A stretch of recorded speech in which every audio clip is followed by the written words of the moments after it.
Buenas tardes. Vamos a iniciar esta sesión. En nombre de Dios y la Patria se abre esta sesión.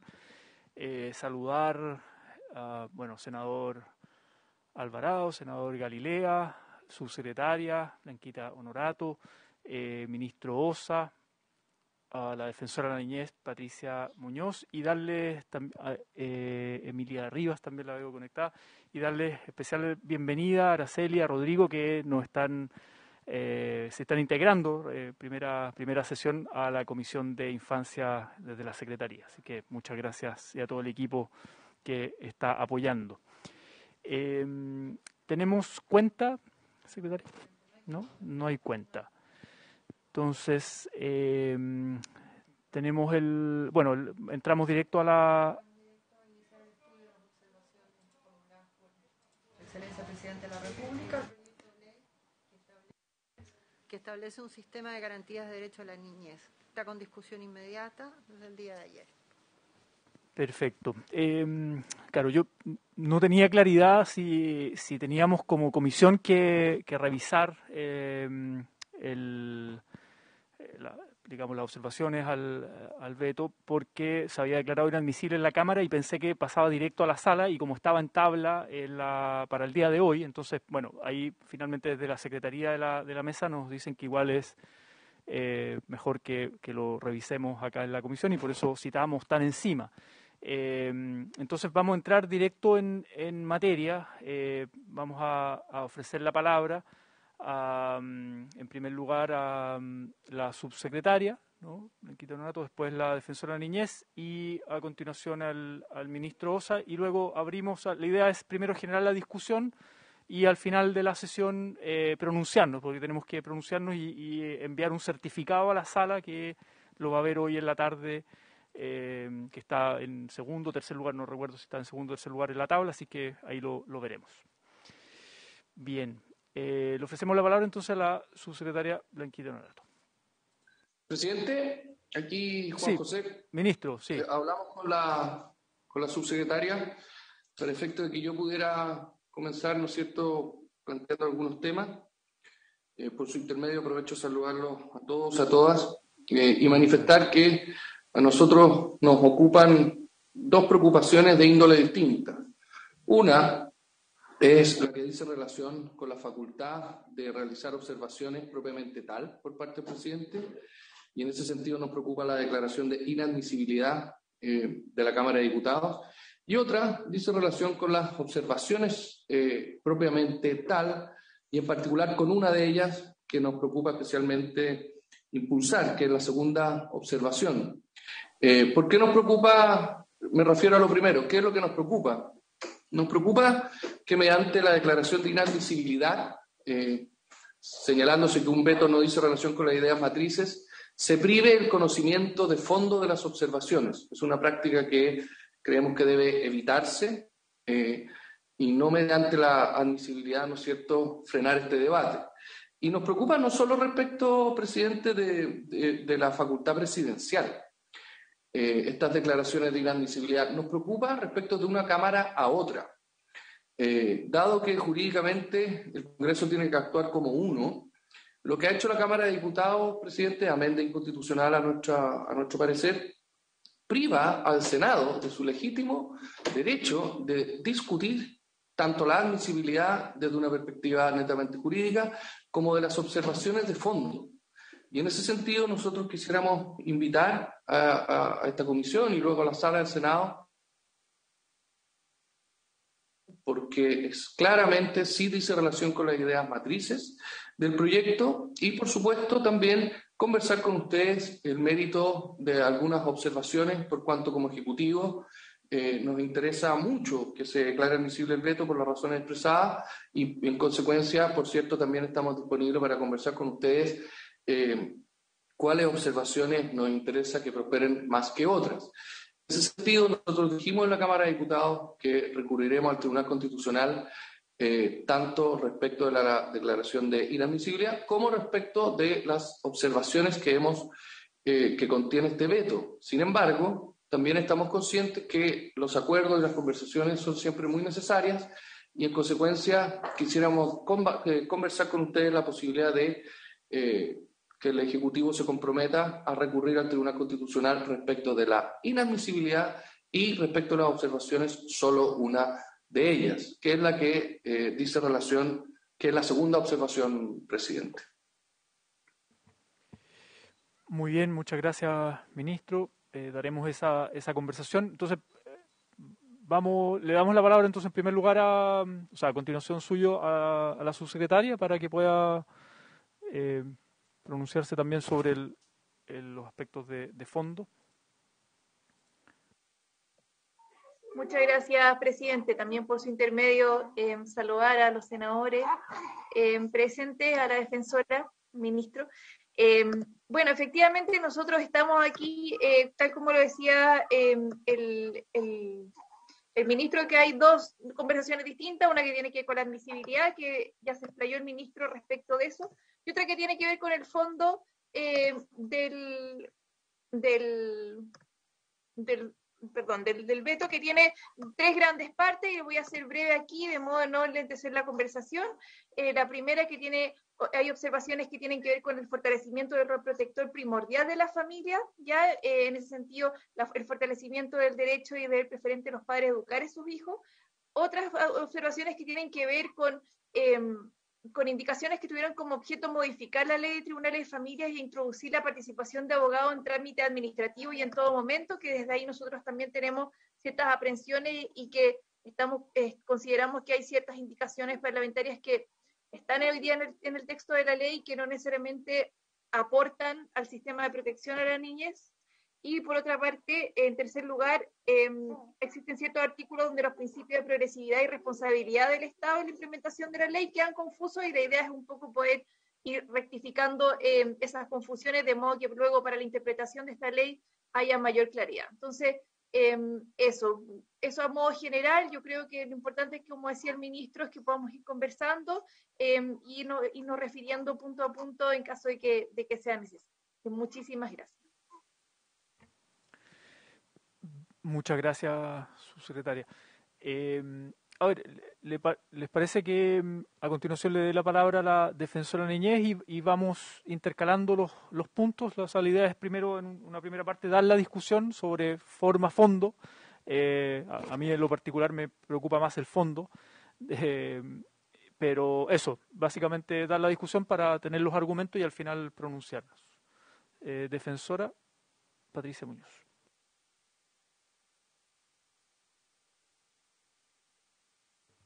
Gracias, presidente. Si me permite hacer o presentar y compartir pantalla para poder exponer algunos aspectos que nos parecen relevantes. Sí, no sé cómo se... Sí, tengo disponibilidad, era solo para solicitarle la autorización. Adelante. Muchas gracias. Bueno, nosotros en relación con el veto y la posición institucional de la Defensoría de la Niñez en relación con la Ley de Garantía ha sido bastante permanente en términos del deber que tenemos como Estado de avanzar en esta materia, situación que ha tenido ya un retraso significativo en términos de tiempo y por lo tanto esperamos que prospere su promulgación a la máxima brevedad, considerando por supuesto que la Ley de Garantía de los Derechos de la Niñez y Adolescencia tiene como esencia poner en debate, ¿no es cierto?, y en protección asegurada los derechos de este grupo de la población que generalmente resulta invisibilizado y excluidos de decisiones públicas en materias que les afectan y también en otras que quizás no de manera directa pueden afectarle, pero que sí de manera tangencial o a través de las decisiones que los adultos que les rodean pueden adoptar. Nosotros, en relación con el veto, obviamente nos parece, y acá me voy a pronunciar, señor presidente, respecto del fondo, la verdad, porque nosotros como institución no hemos hecho planteamiento en relación con lo que indica el ministro Osa en un inicio en relación a la inadmisibilidad o admisibilidad. A nosotros nos parece que ciertamente el debate que se debe producir dice relación con aquellas observaciones que se plantean por el Ejecutivo en términos de fondo, mismas que desde nuestra perspectiva provocan afectaciones a los derechos humanos de niños, niñas y adolescentes e implicaría dificultades en el cumplimiento de aquellas obligaciones jurídicas que Chile ha contraído hace más de 30 años al momento de ratificar la Convención sobre los Derechos del Niño. Por lo tanto, esta presentación, para claridad de quienes están en esta comisión, dice relación con esos aspectos y no con el planteamiento inicial que se formulara en términos de forma de la posible inadmisibilidad del veto, ¿no? Desde nuestra perspectiva, el mensaje plantea normas que pueden poner en riesgo principios y derechos fundamentales que aseguren que este sistema de garantías pueda satisfacer aquellas deudas que el Estado chileno tiene con la niñez y la adolescencia. Hay normas que se distancian de la realidad y que no consideran la progresividad que el Estado de Chile tiene que cumplir en relación con las obligaciones respecto de niños, niñas y adolescentes. Hay normas u observaciones que vienen a debilitar, desde nuestra perspectiva, los principios del interés superior del niño y el derecho y deber preferente de los padres a educar a sus hijos, no consagrando de manera real la responsabilidad y el rol protector primordial de las y los padres. Y también hay normas en relación a la representación jurídica que resultan o vuelven engorroso y burocrático el sistema de protección, lo que obviamente puede generar un impacto negativo en aquellos niños, niñas y adolescentes que se relacionen con él. Como ustedes bien saben, nosotros hemos hecho recomendaciones en relación con el rechazo de este veto, la que hemos remitido debidamente al Congreso Nacional a través del oficio 597 de 2021. Aspectos que se relacionan con que nos parece que se dilata la tramitación de un proyecto que se constituye en una deuda histórica evidente del Estado de Chile con la niñez y la adolescencia, y que además el veto, en términos de las observaciones que plantea, vendría a contravenir aquellos estándares de derechos humanos, debilitando precisamente aquellos ámbitos que son mandatados a nuestro país por la Convención. Como ustedes bien saben, en términos de la tramitación, la Comisión de Familia de la Cámara lo declaró inadmisible y eso fue ratificado por la Cámara en su totalidad. En términos concretos, a nosotros nos parece que el veto debilita el deber Estado de garantizar derechos fundamentales, considerando que el Estado tiene un deber positivo, precisamente de garantizar el ejercicio efectivo de los derechos por parte de niños, niñas y adolescentes, al plantear la introducción de un nuevo inciso al artículo 5, donde se cumplirían las obligaciones del Estado o del sistema de garantías de manera progresiva y conforme a las atribuciones y medios. Nos parece que eso debilita esencialmente la responsabilidad que le cabe al Estado, que la propuesta atenta contra derechos civiles y políticos, no distingue entre las obligaciones que emanan de los derechos reconocidos y por su amplitud, desde nuestra perspectiva, vulnera exigencias que imponen los estándares de derechos humanos. Y también nos parece que la propuesta resulta reiterativa e innecesaria, toda vez que es evidente que todo órgano del Estado debe someterse a la normativa constitucional y legal conforme lo disponen los artículos 6 y 7 de la actual Constitución. Asimismo, se aborda la progresividad de los derechos económicos, sociales, culturales y ambientales en este mismo artículo, lo que nos parece que resulta innecesario. Un tema que ha sido de particular debate, ¿no es cierto?, es el que tiene que ver con la autonomía progresiva y el derecho y deber preferente de los padres a educar a sus hijos, donde nosotros insistimos en que la lectura correcta de lo que la Convención de los Derechos del Niño impone como obligación al Estado desde hace más de 30 años es entender estos principios como un complemento necesario.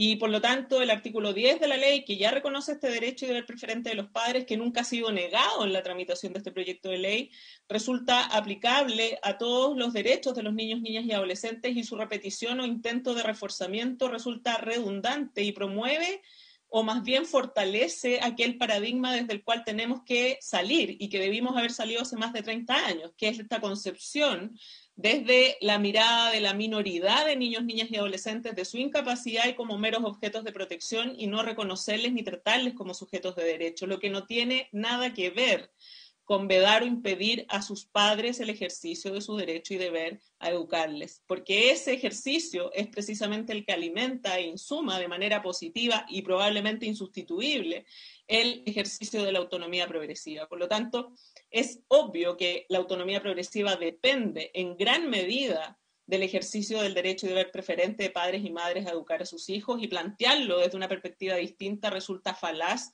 y lamentablemente ha sido utilizado por algunas organizaciones con la finalidad de detener este proyecto, y han sido bastante exitosos porque llevamos años y años tratando de que esto sea ley.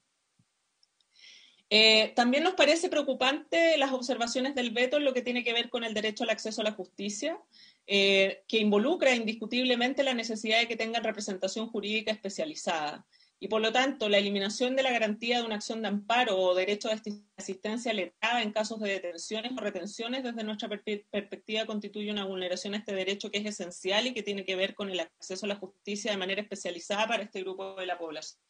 En ese sentido, el reconocimiento de los derechos parte de la base, debe ir ligado a mecanismos de exigibilidad. Los derechos son derechos si es que yo puedo hacerlos exigibles, si no se constituyen en meras expectativas. ¿Perdón? Sí, parece que hubo un micrófono ahí. Adelante. Gracias. Defensor. Y por lo tanto, el derecho de asistencia letrada nos parece que no puede depender de la sede en la que el derecho resulte necesario de hacer exigible, porque obviamente eso pone y posiciona a niños, niñas y adolescentes en una situación disímil, tratándose del tipo de proceso al que estén sometidos. Y, por ejemplo, eso puede tener un impacto muy significativo en niños como los niños migrantes, y también aquellos procesos que se relacionan con las expulsiones escolares. No olvidemos la ley conocida como aula segura, ¿no? En ese sentido, obviamente, la concepción de niños, niñas y adolescentes como sujetos de derecho implica y debe implicar en la redacción de una legislación que busca crear un sistema integral como que nos encontramos debatiendo en este momento, que se asegure su voz y representación en los procedimientos de protección y en aquellos en los cuales deban ser parte a nivel administrativo o judicial desde la perspectiva de aquello que se ha sostenido en la tramitación legislativa en el Congreso. Por lo tanto, eso nos interesaba a nosotros, señor presidente, y por su intermedio a todas las y los honorables senadores que se encuentran presentes, transmitir en términos de fondo de lo que involucraría las observaciones del veto presidencial, que por supuesto nosotros esperamos que no prosperen, y nos interesa muchísimo los planteamientos que desde esa perspectiva pudiera hacer el ministro Osa en esta sesión. Muchas gracias.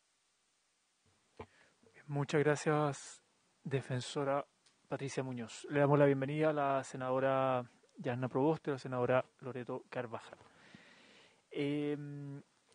Subsecretaria, ministro, no sé si quisieran referirse a alguno de los puntos ya anunciados previamente, como más en profundidad, antes de dar la palabra a los colegas de la comisión. Gracias, presidente. No, yo solo para ver si entiendo bien, por su intermedio, preguntarle a la defensora, porque de su presentación vi que la preocupan especialmente la gran mayoría de las observaciones, algunas porque se consideran innecesarias, por ya estar en la ley, otras por las razones que expresó, pero no especialmente la segunda observación, que es la relacionada al artículo 34, y que lo que busca básicamente reforzar el rol de los padres en asuntos relacionados, ¿no es cierto?, a la protección de la intimidad y la imagen de los hijos, para que no se vulneren sus derechos en redes sociales, por ejemplo. Solo por su intermedio ver si la defensora si la estoy interpretando correctamente. Bien, le ofrecemos la palabra, Patricia Muñoz, defensora.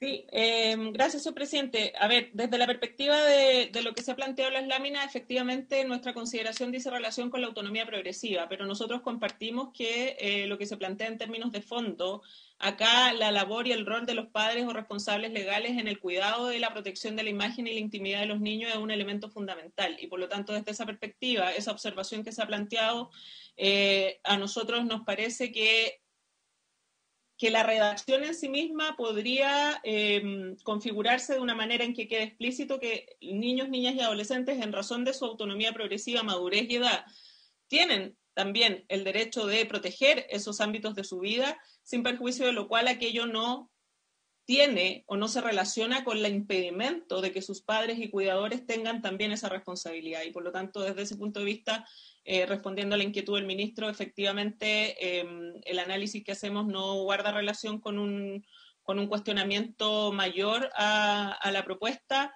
en términos del reconocimiento que se haga igualmente de la autonomía progresiva de los niños y el fortalecimiento de los derechos de los padres en ese ámbito. Presidente, si me permite 10 segundos. Sí, ministro, adelante. Solo confirmar lo que decía al principio, que para nosotros se trata de la observación más relevante y de ahí lo que señalaba en relación a recurrir al Tribunal Constitucional, lo que amarro, ¿no es cierto?, con el tema de la admisibilidad. En definitiva, son esas dos cosas las que son nuestra principal preocupación y de ahí que abrir la cancha, ¿no es cierto?, que podamos conversar sobre estos asuntos que planteé al principio, nos parece de la mayor relevancia. Muy bien. Le ofrezco la palabra al senador Alvarado, pero antes quisiera hacer una consulta a la Secretaría, o a quien lo pueda aclarar porque tengo dudas. Si se llegara a declarar admisible en el Senado, como la Cámara ya se declaró inadmisible, ¿cuál es la consecuencia? ¿Se forma una comisión mixta para abordar esa discrepancia o qué es lo que, si pudiera, secretaria, sí?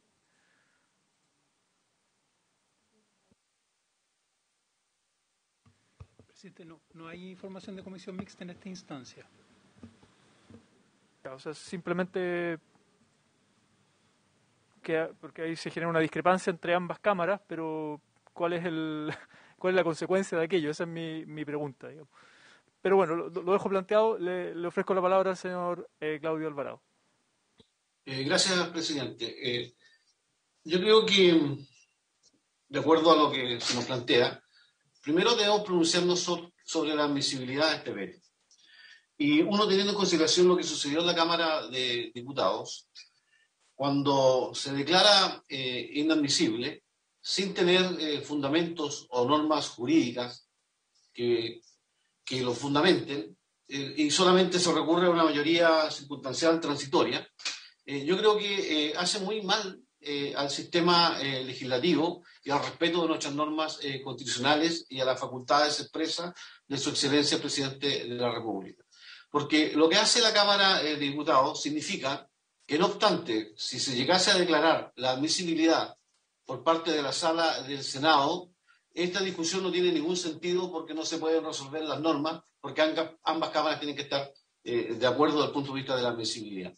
Por lo tanto, la invitación, presidente, en primer lugar, es a que ojalá siempre, independientemente de nuestras posturas ideológicas o de nuestras diferencias respecto de un proyecto, actuemos dentro del mandato de la Constitución y de las normas que nos rigen para no tener este tipo de situaciones como la que estamos enfrentando hoy día. El argumento que se dio que no se ajusta a las ideas matrices. Es absurdo dar ese argumento o ese fundamento cuando se trata de iniciativas que fueron discutidas, patrocinadas y de origen en el Poder Ejecutivo.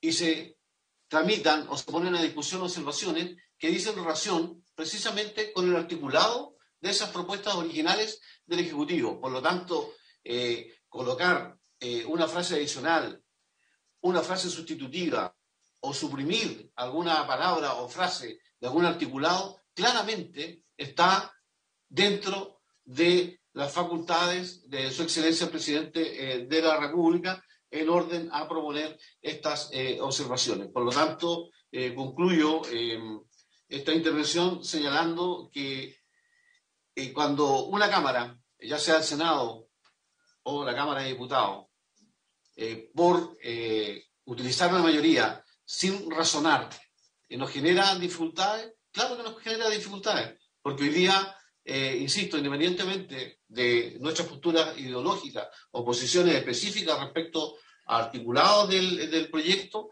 no podamos dejar de discutir esas observaciones. Distinto es que declaradas admisibles en el fondo, ese veto se apruebe o se rechace cada uno de ellos. Pero lo que no puede pasar es que de plano se nos descarte la posibilidad de discusión. Yo quiero dejar constancia, señor presidente, que desde mi perspectiva, desde mi punto de vista, las observaciones del presidente de la República son total y absolutamente admisibles.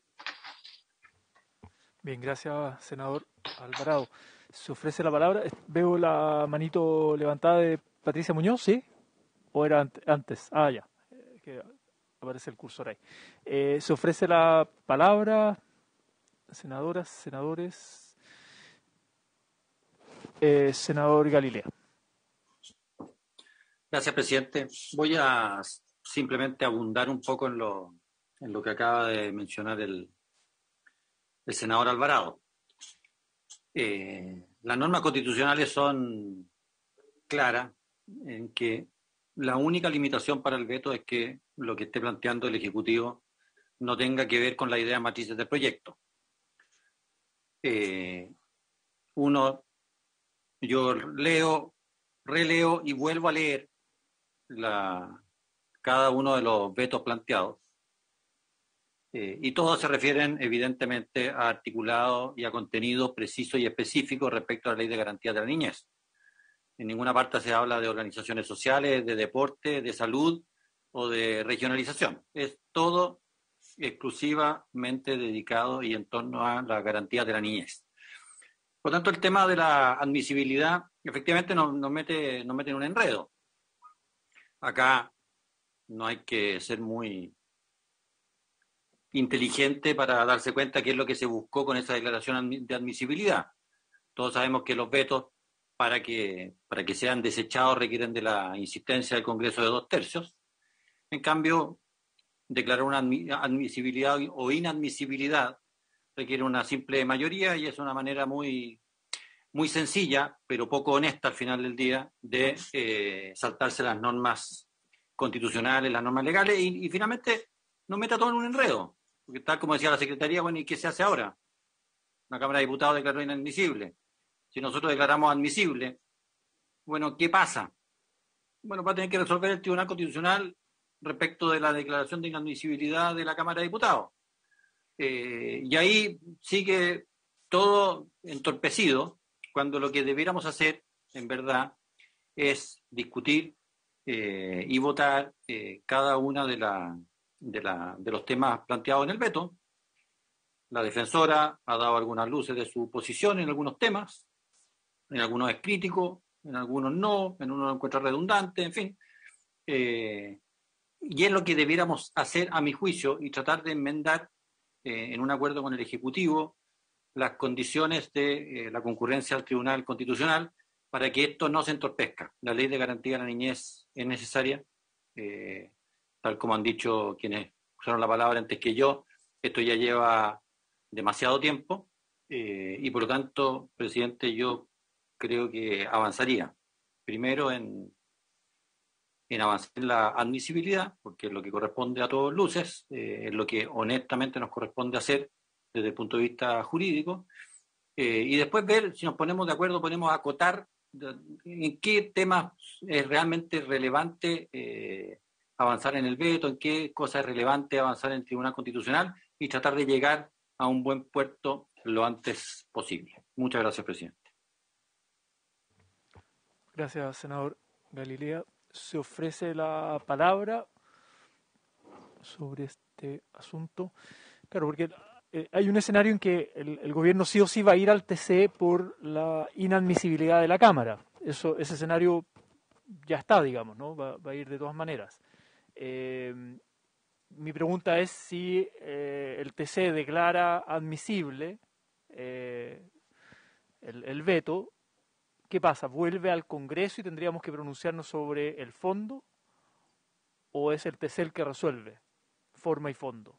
Esa es mi duda.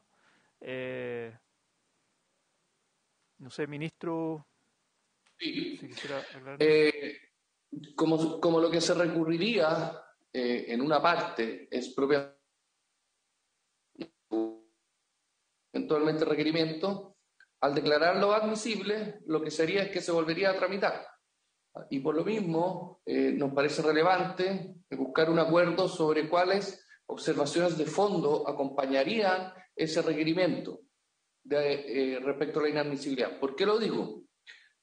Porque si se acoge el requerimiento, se considera que el veto es admisible, se pueden tramitar todas las observaciones, si es que el Ejecutivo las llevó todas al TC, digamos, o se pueden tramitar solo algunas, dependiendo de los acuerdos que nosotros podamos consensuar para efecto de que se haga esta declaración de admisibilidad, que es lo que a nuestro juicio corresponde en derecho. Y esa, en definitiva, es lo que yo pongo arriba de la mesa. Yo entiendo que tenemos diferencias, algunas más profundas que otras, y sin embargo por ahí hay algunas observaciones que son más pacíficas. ¿Y por qué digo esto?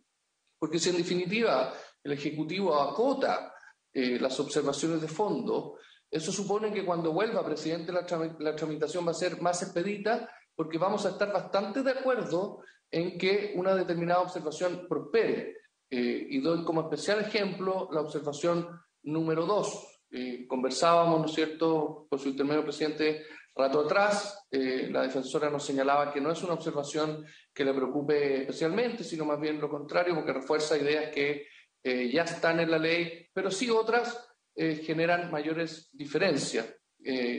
No sé si respondo con eso su pregunta, presidente. Bien, gracias, ministro. Se ofrece la palabra. No sé si la Secretaría quisiera hacer un punto aclaratorio del reglamento.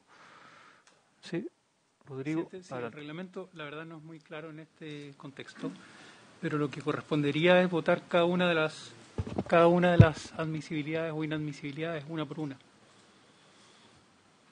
Lo que correspondería es votar cada una de las admisibilidades una por una. Ya. ¿Presidente? Sí, senadora Yasna Proboste. No, presidente, la votación en la Cámara se hizo como se hizo 1-1. En la Cámara se hizo 1-1, me dice la Secretaría. Sí, 1-1. Yo estoy por ratificar lo que hizo la mayoría de la Cámara, presidente.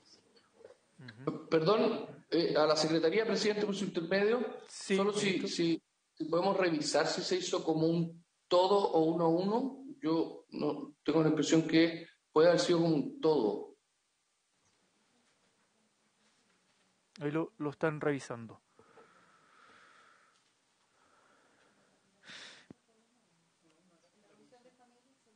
En la comisión me dicen, en la comisión de familia se hizo 1-1. En la sala no lo sé, desconozco. Yo tengo la idea, presidente, que en la sala, que es el único trámite realmente obligatorio para conocer de un veto, se hizo como un todo. Sí, la Secretaría nos muestra que hay un oficio donde aparece 1-1 las declaradas inadmisibles, pero no sé si el procedimiento fue así como, digamos, se vota completo o 1-1. Claro, sí, ministro. Dicho en lenguaje coloquial, yo tengo la idea que fue un solo pantallazo en la sala y que se votó como un todo. Presidente. Sí, senador Claudio Alvarado. Sí, que yo creo que para despejar esta duda técnica, legislativa, yo creo que tenemos que remitirnos al texto que señala respecto a la tramitación de los vetos.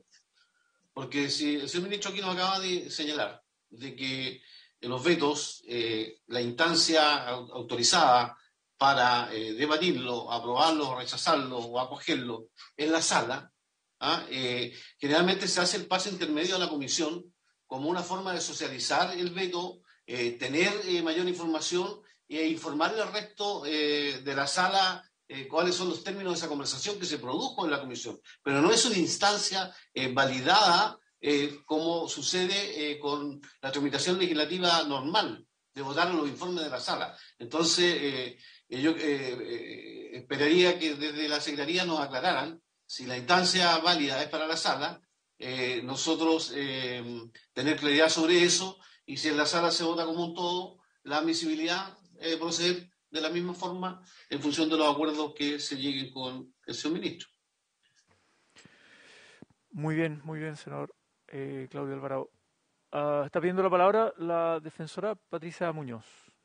Sí, gracias, señor presidente. Es por la misma línea de lo que plantea el ministro. De acuerdo a lo que nosotros tenemos consignado, cuando se puso en votación la propuesta de veto, se aprobó la inadmisibilidad en términos genéricos, 7-6, sin abstenciones, y luego esto se habría reproducido en la sesión de la Cámara. Por lo tanto, no tenemos registro de una votación 1-1 de las observaciones, esto para efectos de lo que se estaba consultando.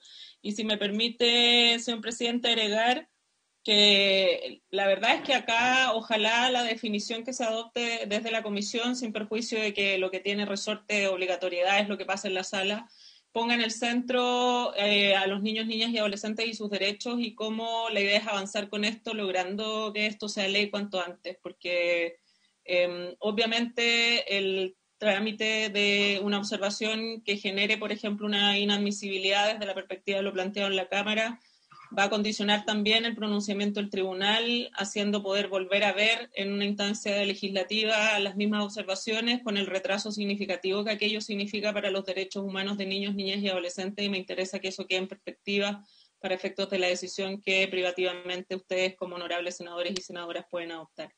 Gracias.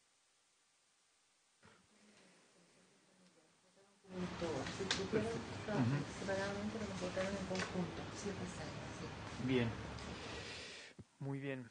Bueno, a ver, otro punto que habíamos conversado previamente, y entiendo, bueno, se le va a pedir a la mesa también que se pronuncie, que era esta práctica legislativa, como no es algo que está muy regulado, respecto de si una Cámara lo declara inadmisible, la Cámara Revisora también entiende que es inadmisible. Eso, bueno, ahí no sé si lo quiere leer la Secretaría, pero desde la mesa nosotros nos comunicamos con Mireia y nos planteaba ese argumento. Y acá la Secretaría también en la comisión ratifica lo mismo. Entonces, claro, respecto al escenario político de un acuerdo, se tendría que explicitar, yo creo, de manera muy clara, ministro, al conjunto de la sala, cuáles serían aquellos compromisos del Ejecutivo respecto del requerimiento en el TC, porque así hoy día, en el escenario en el que estamos, se entiende que el Senado tendría que, y lo ha dicho recientemente también la senadora Yasna Proboste, ratificar lo que ya hizo la Cámara, digamos. Presidente, por su intermedio, no, yo, si le entendí bien a la senadora Proboste se refería a seguir lo que dijo la Cámara en el sentido de votarlo como un todo o separado, pero haciéndome cargo de lo que se ha señalado como una práctica parlamentaria y luego paso a los compromisos, presidente, yo me atrevería a discrepar que porque una Cámara declara inadmisible un veto, la otra tenga que hacerlo, porque eso supondría que una Cámara veta a la otra. Y la priva de conocer el fondo de un asunto. Y en ese sentido, yo veo dos alternativas.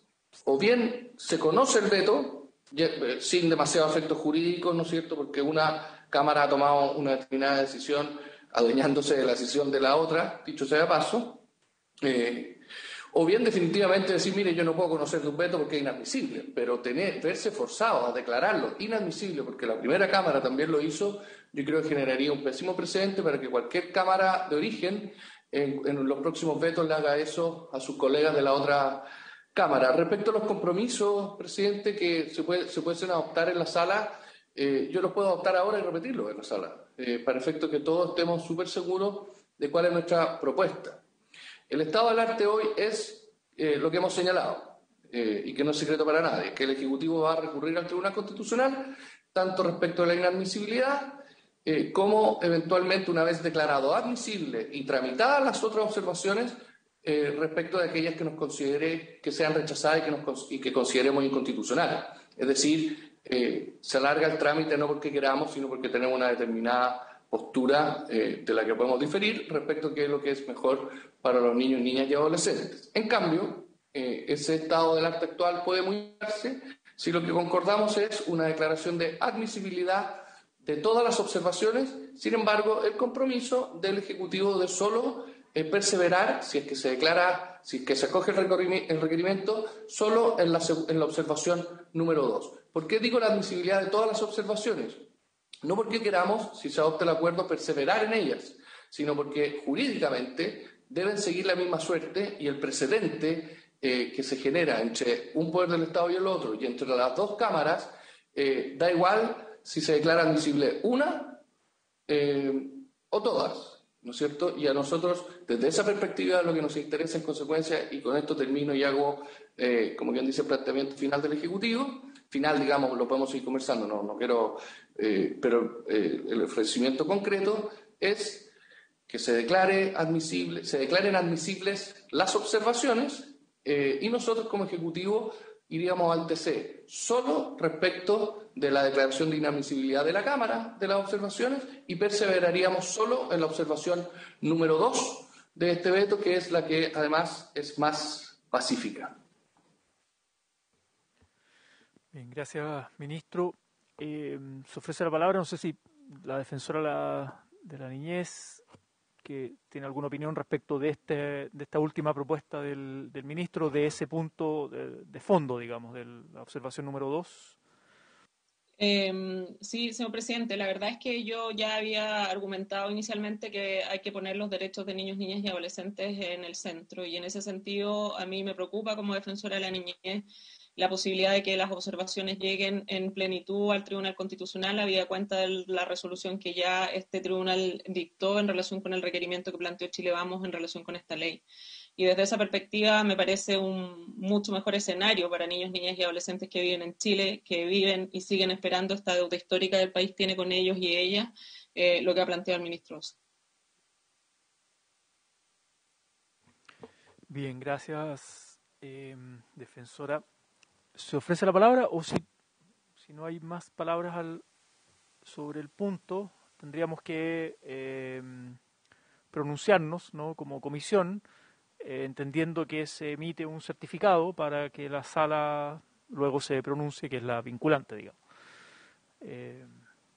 No sé si hay más palabras, si no pasamos a pronunciarnos como comisión.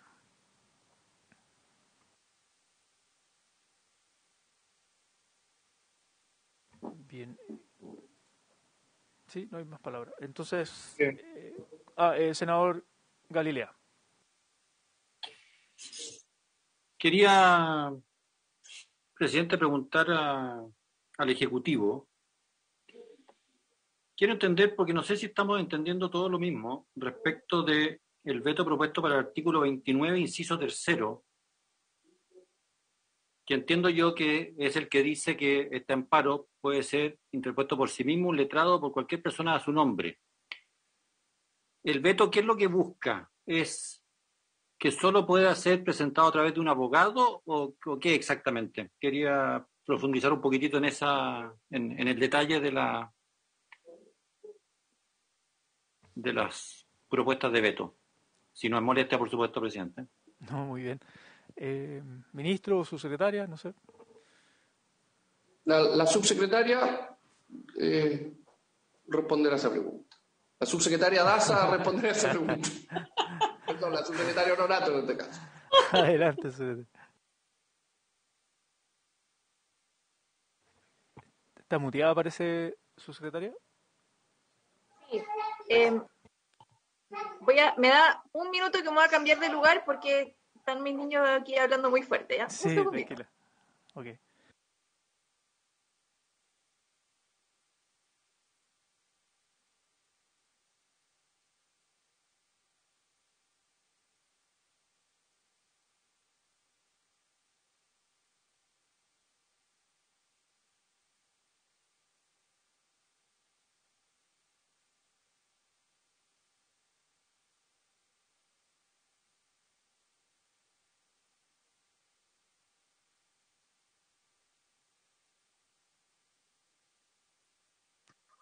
Disculpe, ahí sí. Adelante, subsecretaria. Muchas gracias. Del artículo 49, pregunto, senador Galilea. Sí, perfecto. La verdad es que el artículo 49, que tiene que ver con la libertad personal y ambulatoria, suprime en el inciso 3 con el objetivo de mantener las garantías constitucionales que ya existen en términos de una acción de amparo y no genera una repetición de una norma que pueda llevar a confusiones en la aplicación de la misma respecto a niños, niñas y adolescentes. En ese sentido, ya existe una acción de amparo que está disponible para todas las personas, ¿verdad? Y creemos que lo que estamos poniendo, o sea, lo que está en el texto de la ley genera una sobreregulación del tema que podría generar entonces una confusión respecto de cómo se aplica la norma en el caso de niños, niñas y adolescentes. Entonces, en ese sentido, poner algo práctico, digamos, cuando hay una persona, cuando hay un niño, ¿verdad?, niña, adolescente que ha sido aprehendido por las policías, no necesariamente, o sea, tener una norma distinta para cómo tienen que actuar los abogados, las policías en ese caso, a lo que ya existe actualmente puede generar confusiones y no necesariamente aporta a la mejor protección de ese niño, niña y adolescente. Entonces, por eso mismo queremos dejarlo con lo que ya hay y no generar una nueva norma al respecto. Bien. No sé si responde o hay más preguntas. Y la norma general del amparo es que se puede presentar por cualquier persona, ¿no es cierto? Es así. Ya, o sea, esté o no esté, siempre corre la norma general. Ya.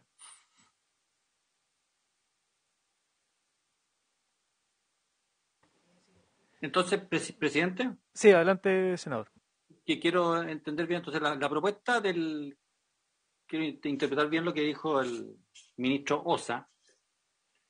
Lo que el ministro sugiere es declarar admisible si estima la comisión rechazar las indicaciones del veto y que él llevaría al Tribunal Constitucional solo el tema de la admisibilidad y lo que tiene que ver con el artículo 34 respecto del derecho de los padres de resguardar la intimidad de sus hijos. ¿Interpreto bien la propuesta del Ejecutivo? Así es, senador, y eso supone dos alternativas. Si el Tribunal Constitucional declara admisible el veto, es decir, considera que lo resuelto por la Cámara de Diputados no fue apegado a la Constitución, puede resolver que la norma, como quedó, respecto a la observación número 2, sería inconstitucional por no contemplar el derecho preferente de los padres de forma sólida, cosa que ya ocurrió hace un mes atrás aproximadamente respecto de algunas disposiciones de esta ley.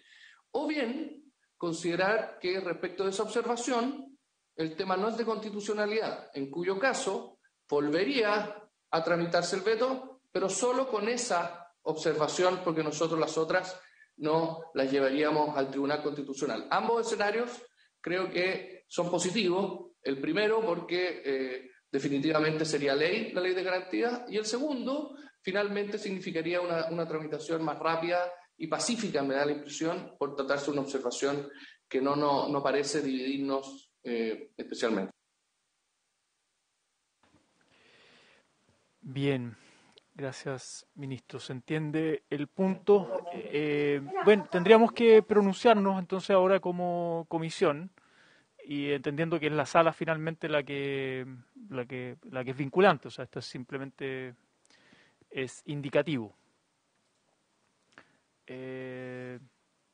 ¿Cuál es el procedimiento? Poner en votación la observación, ¿no? En conjunto. Bien. No sé quién, Araceli o... Se pone en votación, sí, pero para tomar la votación. Primero vamos a votar la admisibilidad, me imagino. Claro, es la admisibilidad, claro. Claro. Senador Galilea, ¿cómo vota? A favor de la admisibilidad. Senadora Proboste.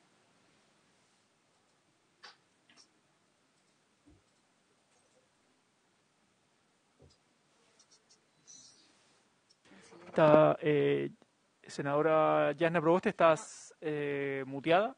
Están tomando la votación ahora. Ahí sí.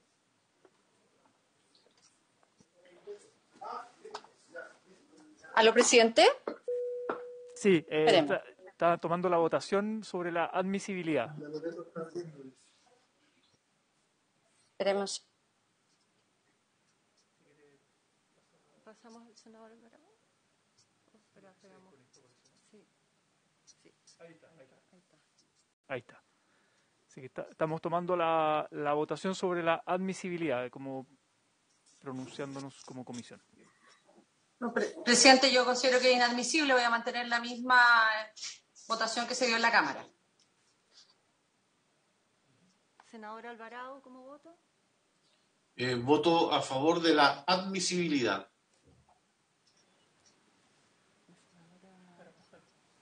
Senadora Carvajal, ¿cómo vota?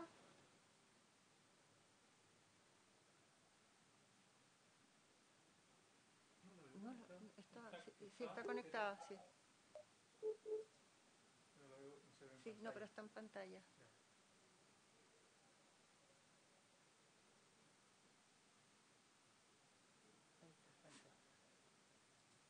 Ahí está. Senadora Carvajal, ¿cómo vota?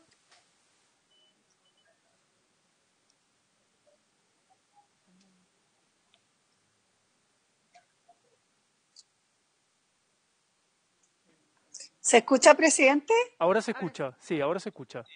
Ah, ya, disculpen, que estaba aquí en el ascensor. Voto a favor de la inadmisibilidad, es decir, en contra de la admisibilidad. Presidente. Ya votó. Sí, brevemente, claro, yo planteo que como la Cámara ya declaró inadmisible, el hecho de que el Senado lo declare, o sea, inadmisible, el hecho de que el Senado lo declare admisible no tiene ningún efecto práctico, es más bien una señal política. Entonces, en ese sentido, primero por la cuestión de forma, aunque a mí me preocupa la cuestión de fondo, o sea, mi preocupación ciertamente es que el Tribunal Constitucional actúe una vez más como tercera cámara, como ya ocurrió con el requerimiento que hizo Chile Vamos hace un tiempo y donde perdimos ciertas normas importantes, vuelva a pasar lo mismo ahora. Esa es una preocupación que mantengo básicamente por o velar el interés superior de los niños, niñas y adolescentes y que salga por fin una ley de garantías decente que merece Chile hace mucho tiempo.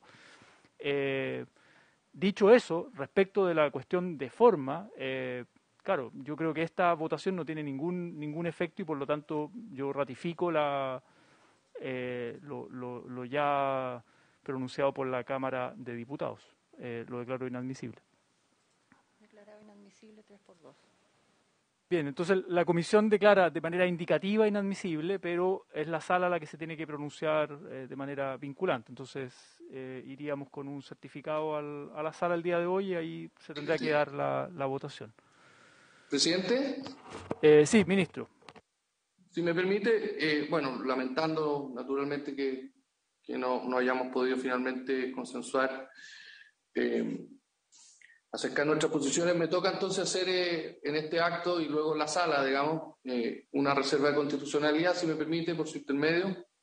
Solicito que quede constancia de la reserva de constitucionalidad del Presidente de la República respecto de la declaración de inadmisibilidad de 7 observaciones formuladas al proyecto de ley sobre el sistema de garantía de los derechos de la niñez, boletín número 10.315-18, tanto respecto de la declaración de inadmisibilidad que llevó a cabo la Cámara de Diputados, como la que se está haciendo en esta comisión. Los fundamentos, presidente, consisten en que esta declaración de inadmisibilidad afecta 3 observaciones aditivas, 1 observación sustitutiva y 3 supresivas, supuestamente por no tener relación directa con las ideas matrices o fundamentales del proyecto de ley, ni con las que fueron consideradas en el mensaje respectivo. Un primer vicio, presidente, tiene su origen en que pese a existir una relación directa de las 7 observaciones con las ideas machistas fundamentales del proyecto de ley, tanto la Cámara de Diputados como esta comisión ha votado su inadmisión, excluyéndolas del trámite legislativo como expresión de la voluntad legislativa del Presidente de la República. Esta inadmisión genera un segundo vicio de constitucionalidad, como consecuencia de considerar dichas observaciones como no formuladas, y que por lo tanto suponen que el Presidente de la República no ha manifestado su disconformidad con las disposiciones observadas y aprobadas originalmente. Esa declaración mantiene dentro del proyecto de ley, presidente, las disposiciones observadas por el Presidente de la República, pese a que, de acuerdo con el inciso final del artículo 73, debiesen contar con la aprobación de 2/3 de los miembros en cada una de las cámaras para seguir formando parte del proyecto de ley. Estos vicios, y así lo planteamos como una cuestión de constitucionalidad para los efectos del artículo 93, número 3 de la Constitución Política de la República, nos parecen muy claros. Finalmente, quiero hacer una reflexión sobre qué se entiende por las ideas matrices o fundamentales. Las ideas matrices, presidente, no son los artículos del proyecto de ley o los principios que lo inspiran ni los objetivos de la iniciativa en trámite. Tampoco la admisibilidad tiene relación con el mérito, demérito o eficacia de las observaciones o indicaciones presentadas a trámite. Así lo ha sostenido el Tribunal Constitucional en la sentencia 9-72, en que señala que se trata de confrontar ideas, conceptos abstractos e intelectuales con textos normativos concretos y no simplemente confrontar unos artículos con otros en su mera naturaleza formal. Insiste el Tribunal Constitucional en esa sentencia que no es posible, en razón de rechazar las correcciones o adiciones que se hagan a un determinado proyecto mediante un mero proceso subjetivo de calificación acerca de las bondades, deficiencias o inconvenientes que se le atribuyan. la facultad, presidente, para excluir observaciones inatingentes, esto es, no relacionadas directamente con las ideas matrices o fundamentales del proyecto, no es de naturaleza política, sino jurídica, pues recae sobre una determinación de estricto carácter jurídico y no de mérito o eficacia de las observaciones presidenciales. Y esto es, lamentablemente, de lo que se está privando a este Senado, que fue discutir el mérito, el demérito o eficacia de estas observaciones presidenciales. La naturaleza jurídica de la facultad que nace en el inciso segundo del artículo 73 es la que, haciendo excepción a las reglas de aprobarse e insistencia, permite que una autoridad parlamentaria unipersonal o, en su caso, una mayoría simple de los presentes en la sala declare la inadmisibilidad de una observación y la excluya del trámite legislativo. Presidente, la utilización de la declaración de inadmisibilidad como instrumento de valoración del mérito, demérito, eficacia, bondad, deficiencia o inconveniencia de las observaciones formuladas por el presidente incumple con el mandato constitucional del inciso segundo del artículo 73 y genera una consecuencia incompatible con la regla del inciso final del mismo artículo. Dejo, de acuerdo a lo señalado, dejo planteado constancia de ambos vicios y lo planteo como una cuestión de constitucionalidad, pero al efecto del artículo 93, número 3 de la Constitución Política de la República. Quisiera señalar dos cosas de carácter histórico, presidente. ¿De dónde nace la institución de inadmisibilidad de un veto? Nace que antiguamente, a propósito de la Constitución de 1925, lo que se hacía era, mediante leyes misceláneas, meter un colgajo de una ley que no decía relación con su origen. Y eso derivó en prácticas parlamentarias sumamente perniciosas. Lo decía el presidente Eduardo Frei Montalva. El veto justamente viene a corregir esa situación, pero no otra. Y una segunda consideración histórica. A nosotros nos dividen muchas ideas, nuestras cosmovisiones. Pero esta práctica de declarar inadmisible un veto, que todos sabemos que sí dice relación con las ideas matrices, mediante una mayoría simple, para evitar así los quórums establecidos en la Constitución, es una práctica que nos ha acompañado en los últimos 6 meses. Pero no es la primera vez que ocurre en nuestro país. Durante el gobierno de la Unidad Popular, presidente, fue mediante esta misma institución que la democracia cristiana, mediante declarar inadmisibles vetos que sí eran admisibles, bloqueó muchas políticas públicas del entonces presidente Allende, que, nos guste o no, sí tenía el derecho constitucional a impulsar determinadas políticas públicas. Quiero hacer un llamado, presidente, en consecuencia, a que hagamos un ejercicio intelectualmente honesto sobre la admisibilidad de los vetos. Es una práctica que se está haciendo un tanto común, que no es sana, que no ayuda, pero que además provoca 3 efectos perniciosos. 1, una disputa innecesaria entre 2 poderes del Estado. 2, una disputa innecesaria entre ambas cámaras, porque muchos de los senadores sí hubiesen querido poder discutir este asunto. Y un tercer efecto pernicioso dice relación con que se impide la deliberación. No es justo, no es razonable que quienes, sin ser mayoría, pero sí contando con muchos miembros en las distintas cámaras, se les prive el derecho a discutir el fondo y el mérito de una determinada política pública. Yo creo que lo que se está haciendo aquí de manera tal vez solapada es privarle el derecho a los parlamentarios a emitir su legítima opinión sobre el fondo de una determinada política pública. Muchas gracias, presidente. Bien, gracias, ministro. No sé si se ofrece la palabra, si hay alguien más que quisiera hacer algún comentario, si no estaríamos cerrando esta sesión y pasaríamos en el fondo a dar el debate en la sala. No sé si hay más palabras. Solo, señor presidente, si sí. Me permite consultar, ¿cuándo va a ser conocido esto por la sala? Había cuenta de que, dada la decisión, obviamente la situación a la que se exponen los niños es a un retraso mayor. Me gustaría saber si se tiene previsto cuándo se produce ese debate. Gracias. Hoy día mismo está en tabla, en segundo lugar, si no me equivoco. Segundo lugar del orden del día. Entonces, y está con discusión inmediata, así que deberíamos pronunciarnos hoy mismo día en la sala. Muchas gracias. Muy bien, muchas gracias. Bueno, por haberse cumplido el objeto de esta sesión, esta se levanta. Muchas gracias, que estén bien. Igualmente.